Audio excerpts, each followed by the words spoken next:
Okay, let's jump right in and start breaking down Pakistan's education system. On paper, it looks like a really straightforward, unified timeline, but in reality, it is profoundly fractured. By laying all this information out together, we're going to expose the deep inequities hidden right within its framework and uncover what's actually happening on the ground for millions of students. But before we even look at a single classroom, we have to confront this staggering number to understand the sheer urgency of this topic. Over 20 million.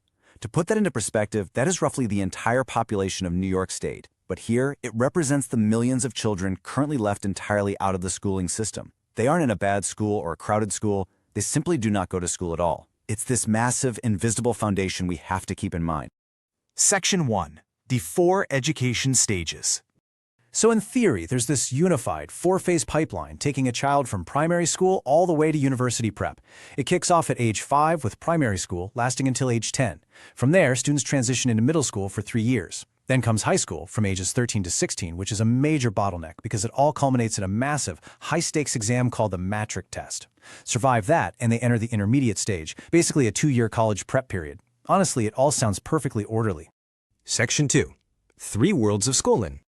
But here is where that neat, orderly timeline completely fractures, and it depends on one massive variable: family wealth.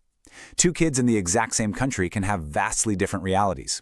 Government schools are free, sure, but they are frequently plagued by overcrowding and a severe lack of teachers and basic supplies. Private schools require out-of-pocket tuition, but their quality varies wildly depending on just how deep a family's pockets are.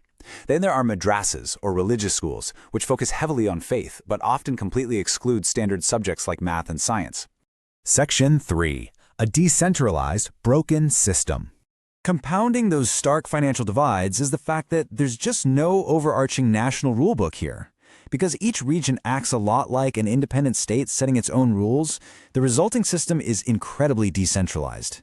So the education you receive isn't just determined by your wealth, it's heavily dictated by your zip code. This regional independence creates massive inconsistencies in standards and pretty much cripples the ability to coordinate nationwide solutions for systemic problems, like those critical teacher shortages we mentioned. Section 4. The special education crisis. Now, let's zoom into the micro level, because this fractured system creates a truly dire crisis for its most vulnerable victims, children with disabilities, and particularly those with autism. Before these kids even attempt to enter a classroom, they hit a huge wall of diagnostic stigma.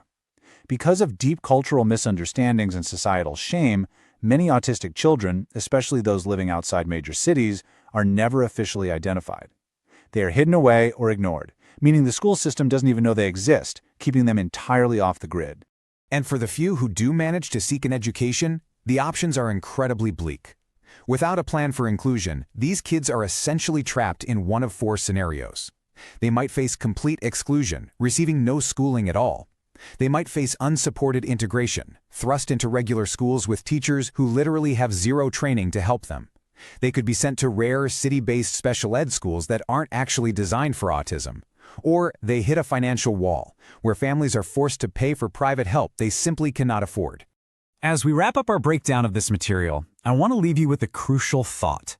We've unpacked a system that looks perfectly structured on a timeline, but is entirely fractured by wealth, divided by regional borders, and completely unequipped to support children with disabilities, leaving tens of millions entirely out of the picture. So if a system's core structure inherently hides its most vulnerable citizens, what radical systemic changes are desperately needed to finally achieve true educational equity? It's a massive challenge, and definitely one that demands our attention.